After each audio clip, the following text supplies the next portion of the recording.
भगवान शिव कहते हैं गरीबी से मुक्ति के लिए इन तीन बातों को किसी से ना बताएं। प्रिय भक्तगण, आज हम आपको एक कथा का श्रवण करा रहे हैं जो सुनने मात्र से आपके जीवन में सुख संपत्ति और धन की वर्षा होगी। तो चलिए कथा को प्रारंभ करते हैं। भगवान शिव माता पार्वती से कहते हैं, यह तीन बातें मानव को कभी भी किसी को नहीं बताना चाहिए। जो मानव यह तीन बातें नहीं बताते हैं वह इंसान कभी भी गरीब नहीं रहेगा। फिर माता पार्वती कहती है, हे प्राणनाथ, वह कौन सी तीन बातें हैं जिसे जान लेने से इंसान को कभी भी दुखों का सामना नहीं करना पड़ेगा। फिर भगवान शिव कहते हैं, हे देवी, आज मैं पृथ्वी लोक पर एक सन्यासी का रूप धारण करके यह तीन बातें बताने जा रहा हूँ।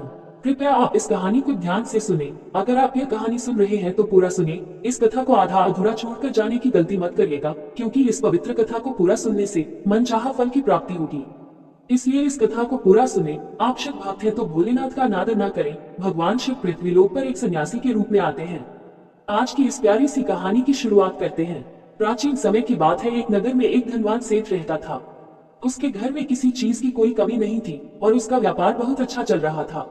उसकी पत्नी भी बहुत खुश रहती थी, क्योंकि सेठ हर महीने उसके लिए नए नए गहने खरीदता था और उसे बहुत प्रसन्न रखता था। प्रिय श्रद्धालुओं, सेठ के घर के बगीचे में एक वटवृक्ष था। उस वटवृक्ष के नीचे सन्यासी अपना आसन बिछाकर ध्यान किया करते थे। सेठ और सेठानी दोनों सन्यासी की बहुत सेवा करते थे और उसकी देखभाल करते थे, क्योंकि वह सन्यासी कई सालों से उस वटवृक्ष में रह रहे थे। सेठ हर रोज सन्यासी को घर का भोजन देते थे और सन्यासी भी उनसे बहुत प्रेम करते थे। भगवान शिव जो सन्यासी थे वह बहुत खुश थे, क्योंकि उन्हें किसी चीज के लिए कहीं और नहीं जाना पड़ता था। सेठ और सेठानी हर रोज उन्हें स्वादिष्ट भोजन खिलाते थे। प्रिय श्रद्धालुओं, सेठ की पत्नी बहुत ही सरल और भोली स्वभाव की थी। उसकी आदत थी कि वह घर की हर बात बाहर वालों को बता देती थी। एक दिन सेठ की पत्नी ने अपने पति से पूछा, पिया जी, आपका व्यापार कैसा चल रहा है? आप कैसे इतना मुनाफा कमाते हो? श्रद्धालुओं, अपनी पत्नी का ऐसा सवाल सुनकर सेठ ने सारी बात बता दी। सेठ ने कहा, प्रिय, मैं अनाज का धंधा करता हूँ। मैं चंबल की घाटी से अनाज खरीदता हूँ और उसे महंगे दामों में बेच देता हूँ।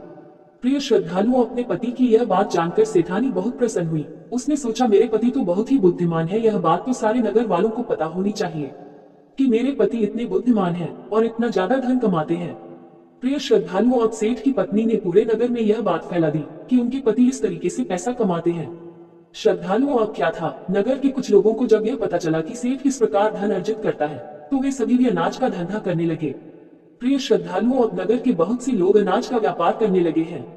सेठ जो पहले कम दाम में अनाज खरीदता था, अब वही अनाज महंगे दामों में बिकने लगा है। सेठ का धंधा थोड़ा कम चलने लगता है, उसे मुनाफा नहीं होता और धीरे धीरे वह गरीब होता जाता है। सेठ का पूरा धंधा बैठ जाता है। यह देखकर वह बहुत चिंतित और दुखी हो जाता है। प्रिय श्रद्धालुओं, एक दिन की बात है। सेठ अपने व्यापार की परेशानी से तंग आकर बगीचे में बैठा था। तभी भगवान शिव जो सन्यासी थे वो वहां आते हैं और कहते हैं, सेठ जी, क्या बात है, आज आप कुछ परेशान लग रहे हैं। तब सेठ बताता है, हे संत महात्मा, मेरा व्यापार बहुत मंदा चल रहा है। मुनाफा बहुत कम हो गया है। नगर के बहुत से लोगों ने अनाज का धंधा शुरू कर दिया है, जिससे मेरा धंधा बैठता जा रहा है। भगवान शिव जो सन्यासी थे सेठ की बातें सुनकर कहते हैं, सेठ जी, क्या आपने किसी को बताया था कि आप किस प्रकार अपना धन अर्जित करते हैं? किस प्रकार आप अपनी जीविका चलाते हैं? तब सेठ कहता है, हाँ संत महात्मा, मैंने अपनी पत्नी को सारी बात बताई थी। वो मुझसे पूछ रही थी कि आप इतना धन कैसे कमाते हैं। तब मैंने उसे बताया था कि मैं अनाज का व्यापार करके धन अर्जित करता हूँ। प्रिय श्रद्धालुओं, अब सन्यासी को सारी बात समझ में आ जाती है। सन्यासी कहते हैं, सेठ जी, आपने बहुत बड़ी गलती कर दी है। आपको सेठानी जी से यह बातें नहीं करनी चाहिए थी। आज मैं आपको एक कहानी सुनाता हूँ और इस कहानी के माध्यम से बताऊंगा कि चाहे कितने भी गरीबी इंसान हो, यह तीन बातें कभी किसी को नहीं बतानी चाहिए। इससे गरीबी आपके आसपास भी नहीं भटकेगी। प्रिय श्रद्धालुओं, अब सन्यासी जो भगवान शिव थे वह अपनी कहानी प्रारंभ करते हैं। सन्यासी कहते हैं, सेठ जी, एक समय की बात है। एक नगर में एक गरीब आदमी रहता था। वह इतना गरीब था कि अपने परिवार के लिए ठीक से भोजन भी नहीं जुटा पाता था। फिर सन्यासी कहते हैं, सेठ जी, गरीबी मनुष्य के लिए एक अपमानकारी दुख था। बिना धन के गृहस्थी और घर चलाना बहुत मुश्किल था। फिर सन्यासी आगे कहते हैं, सेठ जी, वह गरीब आदमी जैसे तैसे अपने घर वालों का पेट पाल रहा था। कभी उनको भोजन मिल जाता था तो कभी भूखे पेट ही सोना पड़ता था। एक दिन उस गरीब आदमी की पत्नी ने कहा, हमारे पास तो धन ही नहीं है। सुबह को खा ले तो शाम की उम्मीद नहीं है, शाम को खा ले तो सुबह की उम्मीद नहीं है। आखिर ऐसे कब तक चलेगा? मैं जैसे तैसे करके घर चला लूंगी, लेकिन आप धन कमाने के लिए परदेश चले जाइए। इस प्रकार से हमारे परिवार का गुजारा नहीं चलेगा। मनुष्य के पास चाहे कितना ही धन हो, लेकिन अगर उसके पास कोई काम नहीं है तो वह धन भी बेकार होता है। अगर हम कुछ नहीं करेंगे तो अपने बच्चों को कैसे पालेंगे? भूखे मरने से अच्छा है कि किसी की छोटी मोटी मजदूरी ही कर ले। अब पत्नी के बार बार कहने पर वह गरीब आदमी धन कमाने की आस लेकर घर से निकल पड़ा। वह जंगलों के रास्ते से प्रदेश के लिए रवाना हुआ। चलते चलते वह एक जंगल में पहुंच गया। दूर की यात्रा तय करके जा रहा था। बेचारा थक चुका था तो उसने देखा कि आगे एक छायादार बरगद का पेड़ है। उस पेड़ की लंबी लंबी शाखाएं थी, उसकी जड़ें जमीन को छू रही थी। शीतल छाया देखकर वह बेचारा गरीब आदमी उस पेड़ के नीचे बैठकर आराम करने लगा। प्रिय श्रद्धालुओं, सन्यासी आगे कहते हैं, वो गरीब आदमी वह बरगद के नीचे आराम से लेटा हुआ था।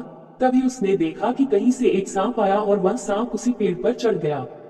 गरीब आदमी उस सांप को गौर से देख रहा था। सोचने लगा कि यह सांप इस बरगद पर क्यों चढ़ रहा है और अब क्या करेगा। तभी उसने देखा कि उस पेड़ की डाल पर तोता और मैना का घोंसला था। घोंसले में तोता और मैना के बच्चे रखे हुए थे। सांप को देखकर तोता और मैना के बच्चे डर के मारे चिल्लाने लगे। वह गरीब आदमी देखते ही समझ गया कि यह दुष्ट सांप इन बच्चों को खाने आया है। सोचने लगा कि मैंने तो इन बच्चों को देख लिया है, अगर अब मैं इन्हें नहीं बचाता हूँ तो मुझे बहुत पाप लगेगा। बच्चे तो बच्चे ही होते हैं, चाहे वे इंसान के हो या किसी पक्षी के। बच्चों की हमेशा रक्षा करनी चाहिए। उधर एक सर्प उन बच्चों के पास पहुंच जाता है। तभी वह गरीब आदमी उठता है और फटाफट बरगद के पेड़ पर चढ़ जाता है। उसने उस सर्प को मार गिराया और नीचे फेंक दिया। फिर उसी बरगद के नीचे आकर लेट गया। तोता और मैना के बच्चे अपनी रक्षा करने वाले उस गरीब आदमी को मन ही मन बहुत दुआएं देने लगे। श्रद्धालुओं, उसी समय तोता और मैना अपने बच्चों के पास आते हैं। अपने माता पिता को पास आया देख तोता और मैना के बच्चे बहुत खुश होते हैं और उन्हें पूरी घटना बताते हैं कि आज इस वृक्ष के नीचे जो इंसान लेटा है वह हमारे लिए देवदूत बनकर आया है। हमें खाने के लिए एक भयंकर सर्प आया था। इसी इंसान ने उस भयानक सर्प को मारकर हमारे प्राण बचाए हैं। हम इसके ऋणी हो गए हैं। अगर यह इंसान उस सर्प को नहीं मारता तो आज हम घोंसले में जीवित नहीं होते। इसका हम पर बड़ा एहसान हो गया है। अपने बच्चों के मुख से उस मुसाफिर की प्रशंसा सुनकर तोता और मैना बहुत खुश होते हैं। तोता और मैना उस गरीब आदमी के पास पहुंच जाता है और कहता है, हे मनुष्य, तुमने आज हमारे बच्चों की जान बचाकर हमें अपना ऋणी बना लिया है। आप कौन हो और कहां जा रहे हो? तोता और मैना के पूछने पर वह गरीब आदमी कहता है, हे पक्षियों, मैं एक गरीब आदमी हूँ और धन कमाने के लिए परदेश जा रहा था। सफर का थका हारा था तो इस बरगद की छाया में बैठकर आराम करने लगा। तब मैंने देखा कि एक दुष्ट सर्प तुम्हारे बच्चों को खाने के लिए तुम्हारे घोंसले के पास जा रहा था। मैंने उसे मार डाला। फिर तोता और मैना बोले, भाई, तुमने हम पर बहुत बड़ा उपकार किया है। संसार में सबसे बड़ी खुशी बच्चों से होती है। बच्चों से अधिक प्रिय तो किसी को कोई नहीं होता। आप भी तो धन कमाने अपने बच्चों के लिए ही जा रहे हैं। अब आपने हमारे बच्चों की जान बचाई है तो हम आपके बच्चों की भूख मिटाना चाहते हैं। तब उन्होंने बताया, हम दोनों तोता और मैना नाम के पक्षी हैं। हम हमेशा कीमती मोती खाते हैं और हमने सुना है कि यह मोती मनुष्यों के लिए बहुत मूल्यवान होते हैं। हम तुम्हें कुछ मोती देते हैं, तुम उन्हें बेचकर बाजार से कुछ खाने पीने का सामान ले आओ और आज से तुम यहीं रहकर हमारे बच्चों की देखभाल करते रहना। हम तुम्हें इसी तरह से रोज यह कीमती मोती लाकर देते रहेंगे। तोता और मैना की बात सुनकर वह गरीब आदमी खुश हो गया। सोचता है कि अगर हमें यही धन मिलेगा तो हम बाहर क्यों जाएंगे। प्रिय श्रद्धालुओं, वह आगे कहता है कि सेठ जी, वह गरीब आदमी तोता से कुछ मोती लेकर बाजार गया और अपने खाने पीने का सामान खरीद लाया। उस वृक्ष के नीचे उसने एक झोपड़ी बना ली और वहीं रहने लगा और तोता मैना के बच्चों की देखभाल करने लगा। अब तो तोता और मैना निश्चिंत हो गए। उन्हें उनके बच्चों की रक्षा करने वाला मिल गया था। अब वे निश्चिंत होकर भोजन के लिए सुबह अपने घोंसले से उड़ जाते थे और शाम को लौट कर आते थे। अपने बच्चों को घोंसले में सुरक्षित देखकर वे बहुत खुश होते थे और उस गरीब आदमी का धन्यवाद करते थे और उसे कुछ मोती लाकर देते थे। इस तरह से धीरे धीरे तोता और मैना की नौकरी करते हुए उस गरीब व्यक्ति को 2 महीने बीत गए थे। इधर तोता और मैना के बच्चे भी बड़े हो गए। अब उस गरीब आदमी को अपनी पत्नी और बच्चों की याद आने लगी। एक दिन उसने तोता और मैना से कहा कि हम अपने घर जाना चाहते हैं। पता नहीं हमारी पत्नी और बच्चे कैसे हैं। तब तोता और मैना बोले, हे भाई, अब तुम निश्चिंत होकर अपने घर जाओ और अपने बच्चों के साथ रहो। हमारे बच्चे भी अब उड़ने के काबिल हो गए हैं। अब कोई भय नहीं है। तुम अपनी पत्नी और बच्चों को देखो। कभी तुम्हें हमसे मिलने का मन हो तो इसी स्थान पर आ जाना। श्रद्धालुओं, इतना कहकर तोता और मैना उस गरीब आदमी को ढेर सारे मोती दे देते हैं। अब वह गरीब व्यक्ति उन मोतियों को अपने साथ लेकर अपने घर पहुंच जाता है। उसने वह मोती अपनी पत्नी को दिखाए तो उसकी पत्नी बहुत प्रसन्न हुई। उसने पूछा, पतिदेव, तुम यह कीमती मोती कहाँ से लेकर आए हो? तब उस आदमी ने बताया, हे प्यारी, मैं बीते 2 महीने से एक तोता और मैना की नौकरी कर रहा था।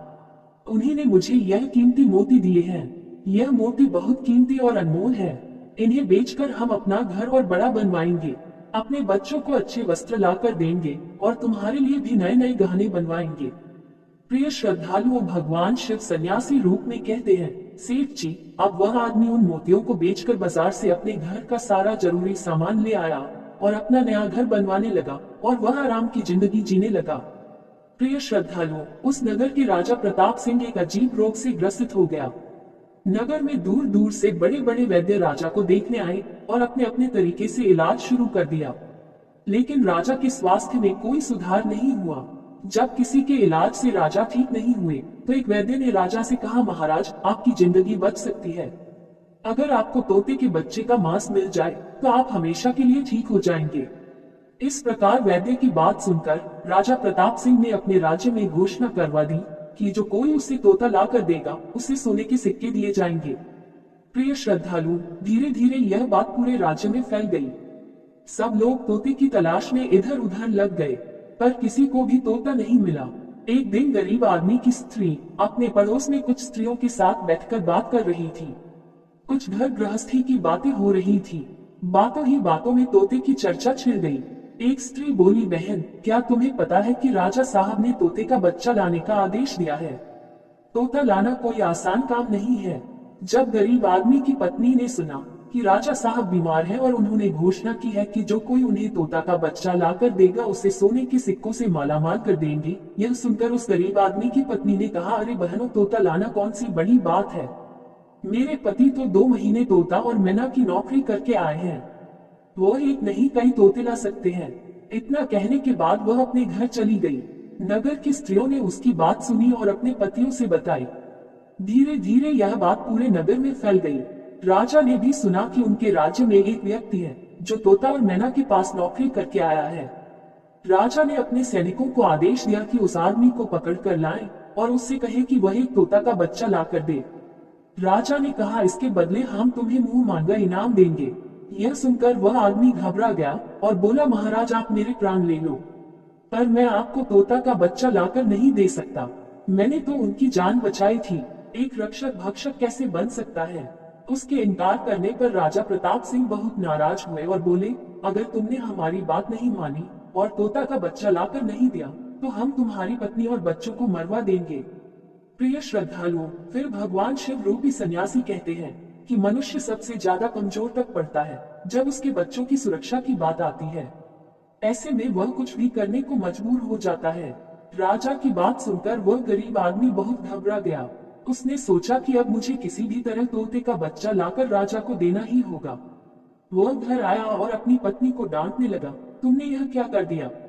तुम्हें बिल्कुल भी समझ नहीं है हम क्या करते हैं और कहाँ जाते हैं। तुमने यह बातें नगर की स्त्रियों से क्यों कही? धीरे धीरे यह बात राजा प्रताप सिंह तक पहुंच गई। अब बताओ मैं क्या करूं? जिन तोता और मैना ने हमें खाने को भोजन, रहने को नया घर और पहनने को अच्छे वस्त्र दिए, मैं उनके साथ गद्दारी कैसे कर सकता हूँ?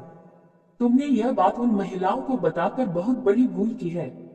वो व्यक्ति कहता है कि प्रिय, अपने घर की कुछ बातें दूसरों से कभी नहीं कहनी चाहिए।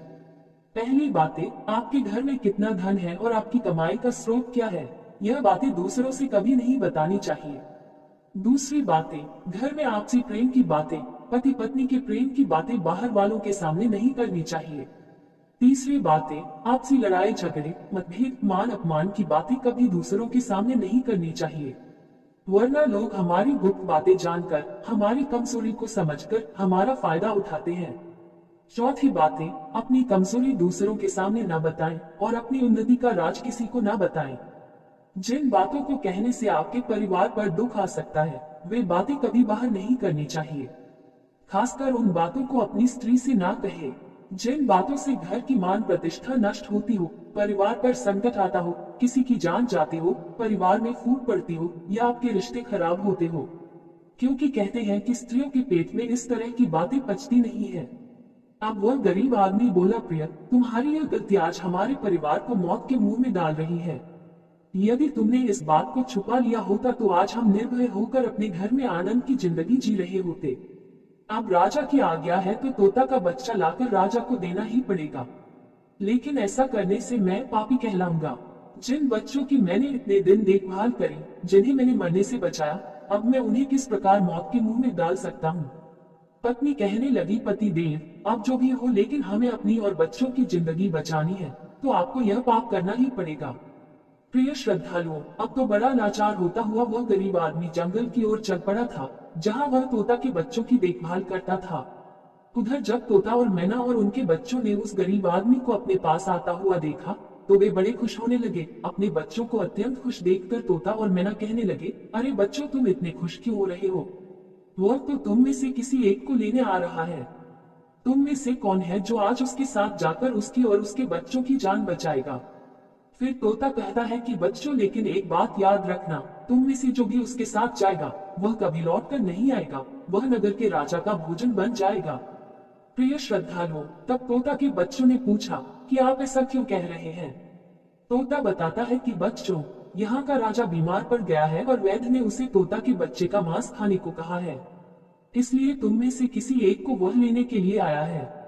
यदि तुम में से कोई उसके साथ जाने को तैयार है तो वह जा सकता है।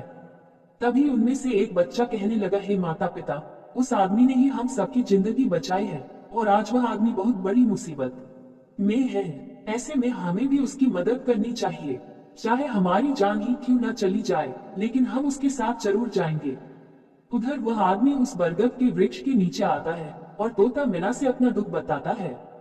तब तोता मैना कहते हैं, हे भाई, तुम चिंता ना करो, हमारे बच्चे तुम्हारे साथ जाने के लिए तैयार हैं। तुम इनमें से किसी एक को ले जाओ। श्रद्धालुओं, अब वह गरीब आदमी उनमें से एक तोता के बच्चे को लेकर लौट जाता है और राजा को ले जाकर दे देता है। राजा उस तोते के बच्चे को एक पिंजरे में बंद करता है और अपने नौकर को रखने के लिए कहता है। राजा कहता है कि हम इसे सुबह निकालेंगे और फिर इसके मांस को खा जाएंगे। प्रिय श्रद्धालुओं, अब क्या होता है कि राजा प्रताप सिंह का एक बेटा था जो पशु पक्षियों से बहुत प्रेम करता था। उसे यह नहीं पता था कि यह तोता उसके पिता के खाने के लिए लाया गया है। वो अपने मित्रों के साथ उसी जगह पर खेल रहा था जहां तोते का बच्चा पिंजरे में कैद था। राजकुमार ने जब एक सुंदर तोते को पिंजरे में बंद देखा तो वह उसके साथ खेलने लगा। तभी राजकुमार का एक मित्र कहता है, मित्र, तुम इस पक्षी को बाहर निकालो, यह कितना सुंदर तोता है। पिंजरे में इसका रहना बिल्कुल सही नहीं है, हम इसे आजाद कर देते हैं। अपने मित्र की बातें सुनने के बाद राजकुमार ने उस तोते के बच्चे को पिंजरे से बाहर निकाल देता है। जैसे ही वह पिंजरा खोलता है, तोता का बच्चा आकाश में उड़ जाता है। धीरे धीरे यह बात राजा तक पहुंची कि आपके राजकुमार ने उस तोते को छोड़ दिया है। अब आपके प्राण बचाना बड़ा ही मुश्किल है। यह सुनकर राजा को बहुत गुस्सा आया। उन्होंने तुरंत राजकुमार को बुलाया और गुस्से में कहा, अरे नादान पुत्र, तूने उस तोते के बच्चे को क्यों छोड़ दिया? राजकुमार बहुत घबरा गया और बोला, पिताजी, मुझे क्या पता था कि वह उड़ जाएगा। मैं तो उसके साथ खेलना चाहता था। अपने पुत्र की बात सुनकर राजा को और भी गुस्सा आया। उन्होंने उसे नगर से निकालने का आदेश दे दिया। प्रिय श्रद्धालुओं, अब राजा के सैनिक राजकुमार को नगर की सीमा से बाहर छोड़ देते हैं। उधर वह तोते का बच्चा उड़कर अपने माता पिता के पास पहुंचता है और उन्हें सारी बात बताता है कि राजा के बेटे ने उसे आजाद कर दिया है। तोता और मैना ने जब अपने बच्चे को देखा तो कहा, पुत्र, राजा के बेटे ने तुम्हें तो आजाद कर दिया, लेकिन वह खुद संकट में फंस गया है। उसके दुष्ट पिता ने उसे नगर से बाहर निकाल दिया है। अब उसकी जिंदगी की जिम्मेदारी तुम्हारे ऊपर है। तुम जाओ और उसकी मदद करो। प्रिय श्रद्धालुओं, तोता राजकुमार की मदद करने के लिए उसके पास पहुंच जाता है। राजकुमार उसे देखते ही पहचान लेता है। यह तो वही पक्षी है जिसे मैंने पिंजरे से आजाद किया था। राजकुमार कहता है, तुम्हारी वजह से मुझे मेरे पिता ने नगर से निकाल दिया है। अब तुम ही बताओ मैं क्या करूं, कहां जाऊं।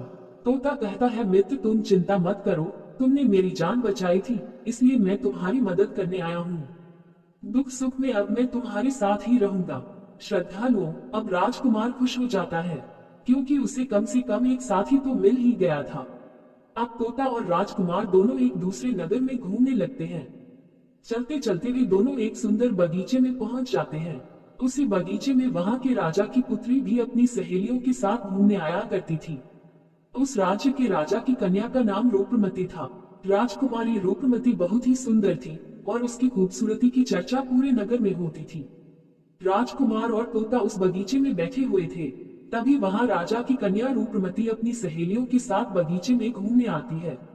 राजकुमारी को देखकर राजकुमार वृक्ष के पीछे छुप जाता है और तोता राजकुमारी के सामने पहुंच जाता है। राजकुमारी उस सुंदर तोता को देखकर मोहित हो जाती है। वो उसे पकड़ना चाहती है, लेकिन तोता उसकी पकड़ में नहीं आता। यहाँ राजकुमार राजकुमारी रूपमती की सुंदरता पर मोहित हो जाता है। प्रिय श्रद्धालु, कुछ समय बगीचे में टहलने के बाद राजकुमारी अपने महल में लौट जाती है। राजकुमार पूरी तरह से राजकुमारी पर मोहित हो गया था। अब तो उसे एक पल भी अच्छा नहीं लग रहा था। तब तोता ने कहा, मित्र तुम चिंता मत करो, तुम जिसे चाहने लगे हो मैं तुम्हें उससे मिलवा दूंगा। राजकुमार बोला, मित्र तुम मुझे किसी भी तरह उस राजकुमारी से मिला दो, मैं उसके बिना अब रह नहीं पाऊंगा। तोता बोला, मित्र तुम मुझ पर भरोसा रखो, मैं पता लगा कर आता हूँ कि राजकुमारी कहाँ रहती है और तुम उससे कैसे मिल सकते हो। प्रिय श्रद्धालु, अब तोता राजकुमारी रूपमती के पास जाता है। राजकुमारी के महल में चारों तरफ सैनिक तैनात थे, लेकिन तोता उल्टा हुआ ऊपर से जाता है और जाकर राजकुमारी के कक्ष के बाहर बैठ जाता है। तोता वहां से सब नजारा देखता है और सारी बात आकर राजकुमार को बताता है कि महल में जाकर राजकुमारी से मिलना बहुत मुश्किल है। तोता कहता है, तुम एक काम करो, अपना रुमाल मुझे दे दो, मैं तुम्हारा रुमाल आज राजकुमारी के पास पहुंचा दूंगा और उसकी चुन्नी ले आऊंगा। प्रिय श्रद्धालुओं, अब रात में तोता राजकुमार का रुमाल लेकर राजकुमारी के पास रख आता है और राजकुमारी की चुन्नी साथ ले जाता है। सुबह जब राजकुमारी रूपमती जागती है तो देखती है कि उसकी चुन्नी गायब है और उसके पास एक रुमाल रखा हुआ है। राजकुमारी तुरंत समझ जाती है कि रात में कोई पुरुष उसके कक्ष में आया था। उसने देखा कि उसकी चुन्नी गायब है और उसकी जगह किसी पुरुष का रुमाल रखा हुआ है। राजकुमारी बहुत व्याकुल हो जाती है और अपने सभी सिपाहियों को सावधान कर देती है।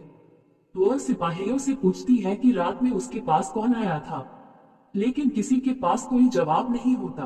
अब राजकुमारी के कक्ष की सुरक्षा और बढ़ा दी जाती है। प्रिय श्रद्धालुओं, अगली रात फिर से तोता राजकुमारी के कक्ष में जाता है और अपने मित्र द्वारा लिखी हुई चिट्ठी को राजकुमारी के पास रखा आता है। अगले दिन जब राजकुमारी जागती है और चिट्ठी पढ़ती है तो उसमें लिखा होता है कि राजकुमारी, मैंने जब से तुम्हें देखा है तब से मैं तुम्हारा हो गया हूँ। मैं तुमसे विवाह करना चाहता हूँ। अगर तुम्हें मुझसे मिलना है तो तुम अपने बगीचे में आ जाना, मैं तुम्हें वहाँ मिल जाऊंगा। अब राजकुमारी अपनी सहेलियों को लेकर बगीचे में जाती है, लेकिन वहाँ उसे कोई पुरुष नजर नहीं आता। वहाँ तो सिर्फ वही तोता घूम रहा होता है जिसे उसने उस दिन देखा था। तोता राजकुमारी से कहता है, राजकुमारी, तुम जिसे देख रही हो मैं तुम्हें उससे मिला सकता हूँ, लेकिन पहले तुम मुझे वचन दो कि तुम यह बात अपने पिता से नहीं कहोगी और मेरे मित्र को बंदी नहीं बनाओगी। राजकुमारी ने वचन दिया कि वह उसे बंदी नहीं बनाएगी। मुझे उससे मिलाओ, मैं भी देखना चाहती हूँ कि वह कौन है जो इतने सख्त पहरे के बावजूद भी मेरे कक्ष में पहुँच गया। तब तोता ने अपने मित्र राजकुमार को बुलाया। श्रद्धालुओं, राजकुमार भी देखने में बहुत सुंदर था। उसकी सूरत देखकर राजकुमारी भी उस पर मोहित हो गई। तब राजकुमार आता है और राजकुमारी के पास बैठकर बड़े ध्यान से उसके सुंदर चेहरे को निहारने लगता है।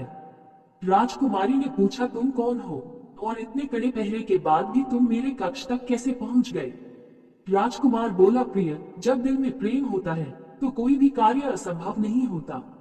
जब से मैंने तुम्हें देखा है तब से मैं तुम्हें प्रेम करने लगा हूँ और तुमसे विवाह करने की इच्छा रखता हूँ। श्रद्धालुओं, जब राजकुमारी ने पूछा कि तुम कौन हो और कहां से आए हो, तब राजकुमार ने अपनी पूरी कहानी उसे सुनाई। राजकुमार की कहानी सुनने के बाद राजकुमारी के मन में उसके लिए सहानुभूति हो गई। अब तो रोजाना राजकुमारी रूपमती उस राजकुमार से मिलने उस बगीचे में आया करती थी। एक दिन राजकुमारी ने कहा, राजकुमार, मेरे पिता तुम्हारे साथ मेरा विवाह कभी नहीं करेंगे, इसलिए मैं तुम्हारे साथ भाग चलती हूँ और कहीं दूसरी जगह चलकर हम अपना विवाह कर लेंगे और आनंद पूर्वक रहेंगे। प्रिय श्रद्धालुओं, अब वही होता है। राजकुमारी उस राजकुमार के साथ घोड़े पर सवार होकर भाग जाती है और काफी दूर जाने के बाद वे एक झोपड़ी बनाते हैं और विवाह करके दोनों साथ रहने लगते हैं। दोनों को रहते रहते बहुत समय बीत जाता है और वह तोता भी उन्हीं के साथ रहता है। प्रिय श्रद्धालुओं, भगवान शिव रूपी सन्यासी कहते हैं, सेठ जी, उस राजकुमार की झोपड़ी में किसी तरह से आग लग जाती है और उसी आग को बुझाने के चक्कर में उस तोते का एक पंख जल जाता है। तब तोता ने कहा, देखो मित्र, अब आप अपने घर चले जाइए। अब आपके पिता का गुस्सा भी शांत हो चुका होगा। अब आपके पिता आपसे कुछ नहीं कहेंगे। जब वह आपको अपनी बहू के साथ देखेंगे तो वह आपको माफ कर देंगे। मेरा तो एक पंख जल गया है, मैं अब उड़ नहीं सकता, इसलिए मैं कुछ दिन तक यहीं रहकर अपने पंख होने का इंतजार करता हूँ। जब मेरा पंख दोबारा उग जाएगा तो मैं आपसे मिलने के लिए जरूर आऊंगा। प्रिय श्रद्धालु, इस प्रकार से वो दोनों राजकुमार और उसकी पत्नी अपने नगर के लिए चल देते हैं। चलते चलते रास्ते में एक नदी पड़ती है। उस नदी पर एक नाविक नाव चलाता था। राजकुमार अपनी पत्नी को लेकर नाव में बैठ जाता है। जैसे ही नाव नदी के बीच में पहुंचती है तो राजकुमार देखता है कि एक चूहा बार बार नाव पर चढ़कर आता है, लेकिन वह नाविक उसे हटाकर नदी में गिरा देता है। कई बार उस चूहे को नाविक ने हटा देता था। तब राजकुमार कहने लगा, अरे यह बेचारा इस प्रकार से तो जल में डूबकर मर जाएगा। ये अपने प्राणों की रक्षा करने के लिए इस नाव पर चढ़ रहा है, इसे चढ़ जाने दो। जब राजकुमार ने नाविक से कहा कि आप इस चूहे को चढ़ जाने दें, तो राजकुमार के कहने पर उस नाविक ने उस चूहे को अपनी नाव पर चढ़ जाने दिया। जैसे ही चूहा नाव के अंदर गया, वह अंदर जाकर छुप गया। थोड़ी देर बाद उन्होंने देखा कि नाव के अंदर धीरे धीरे पानी आने लगा। प्रिय श्रद्धालुओं, उसी चूहे ने नाव को काटकर उसमें छेद कर दिया था, जिससे नाव में पानी भरने लगा। जब नाव में पानी बढ़ने लगा तो नाव पानी में डूबने लगी। धीरे धीरे जब नाव पूरी तरह डूब गई तो उसी समय राजकुमारी और राजकुमार पानी में बहने लगे।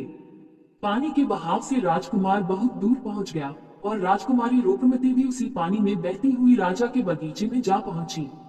बगीचे में रहने वाला माली जब राजकुमारी को बेहोश अवस्था में नदी के किनारे पड़ा देखता है तो वह जाकर राजा को यह खबर देता है। राजा जब सुंदर लड़की को देखता है तो वह उस पर मोहित हो जाता है और सुंदर राजकुमारी को देखकर उसे अपने महल में ले आता है और राजा वैद्य से उसका इलाज करवाता है। श्रद्धालुओं, कुछ दिन बीतने के बाद जब राजकुमारी ठीक हो जाती है तो एक दिन वह देखती है कि राजा उसके करीब खड़ा है। राजा ने पहले ही राजकुमारी रूपमती के चेहरे को निहार रखा था। अब वह राजकुमारी से विवाह करना चाहता था। राजा कहने लगा, हे राजकुमारी, तुम्हारा भी इस दुनिया में कोई नहीं है, अब तुम हमारी पत्नी बन जाओ। तुम हमारी रानी बन जाओ और हमारे महलों में बड़े आराम के साथ रहो। प्रिय श्रद्धालुओं, राजकुमारी रूपमती बहुत ही बुद्धिमान थी। उसने अपने मन में विचार किया कि यदि वह इस समय राजा को विवाह करने से मना करती है तो राजा उसके साथ जबरदस्ती करेगा। इसलिए उसने राजा से कुछ दिनों के लिए समय मांग लिया।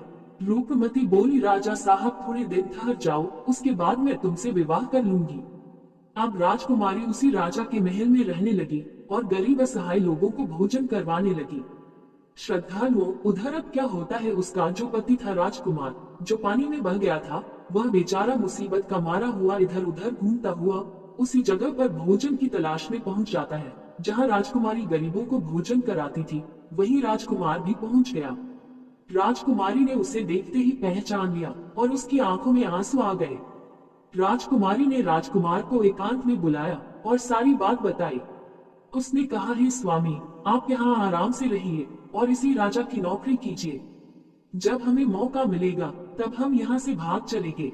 श्रद्धालुओं, राजकुमार उसकी बात से सहमत हो गया और राजा का नौकर बनकर महल में रहने लगा। वह राजकुमारी रूपमती की सहायता करने लगा और गरीबों को भोजन परोसने लगा। लेकिन राजा को यह नहीं पता था कि राजकुमार उसका पति है। राजा तो उसे अपना नौकर समझता था। प्रिय श्रद्धालुओं, इस प्रकार राजकुमारी रूपमती राजकुमार के साथ पक्षियों को दाना चुगाती थी। एक दिन वही तोता राजकुमारी के यहाँ दाना चुगने आया। अब उसके नए पंख निकल आए थे। जब उसने दाना चुगने आया तो राजकुमार और राजकुमारी को पहचान लिया। राजकुमारी रूपमती ने तोता को देखा तो उसकी आंखों में आंसू झलक आए। उन्होंने तोता को पूरी कहानी सुनाई कि वे इस प्रकार से यहाँ फंस चुके हैं और राजा को भी नहीं पता कि वे पति पत्नी है। तब तोता कहने लगा, हे राजकुमार, आप चिंता मत करो, आज रात राजा के सभी सैनिक सो जाएंगे, तब हम तुम्हें यहाँ से निकालकर तुम्हारे पिता के घर पहुँचा देंगे। प्रिय श्रद्धालु, वही हुआ जो होना था। जब रात होती है तो राजा के सभी सिपाही गहरी नींद में सो जाते हैं। जब सभी सैनिक सो गए तो उसी समय राजकुमारी और राजकुमार महल से निकल पड़े। रात के अंधेरे में वे राजकुमार अपने पिता प्रताप सिंह के राज्य में पहुंच गया। राजकुमार अपनी पत्नी को साथ लेकर अपने पिता के पास पहुंचा। उन्हें देखकर राजकुमार का पिता बहुत प्रसन्न हुआ। उसे अपनी करनी पर पश्चाताप हुआ कि उसने अपने पुत्र को नगर से निकालकर बहुत बुरा किया। वह बार बार अपने पुत्र से क्षमा मांगता है। तब राजकुमार ने बताया, हे पिताजी, मेरी रक्षा उसी तोते ने की जिसे आप मारकर खाना चाहते थे। उसी ने मेरे प्राण बचाए हैं और मुझे शत्रुओं से छुटकारा दिलाया है। राजकुमार के मुख से तोते की बात सुनकर राजा बहुत प्रसन्न हुआ और उसी दिन से राजा ने प्रण किया कि आज से हमारे राज्य में कोई भी पशु पक्षियों को नहीं मारेगा और सभी लोग उन्हें दाना देंगे। प्रिय श्रद्धालु, इतनी कहानी सन्यासी सेठ जी को सुनाते हैं और बताता है कि देखा सेठ जी, इस प्रकार कुछ बातें बताने पर जीवन में घोर संकट आ सकता है, इसलिए यह बातें किसी को भी नहीं बताना चाहिए। जैसे आपने अपनी पत्नी को बताया कि आप किस प्रकार धन अर्जित करते हैं और आज आपका व्यापार खतरे में है। प्रिय श्रद्धालु, सेठ जी को अपनी गलती का एहसास होता है और वह अपनी पत्नी को समझाते हैं कि तुम इन बातों को किसी को मत बताया करो। फिर भगवान शिव कहते हैं, हे देवी, हमारी आज की यह कहानी यही समाप्त होती है। इस वीडियो को बोलते समय कोई त्रुटि हो तो मैं क्षमा चाहती हूँ। उम्मीद है आप सभी को यह वीडियो अच्छी लगी होगी। अगर आप शिव के सच्चे भक्त हैं तो चैनल को सब्सक्राइब और वीडियो को लाइक करके कमेंट में हर हर महादेव लिख दीजिए।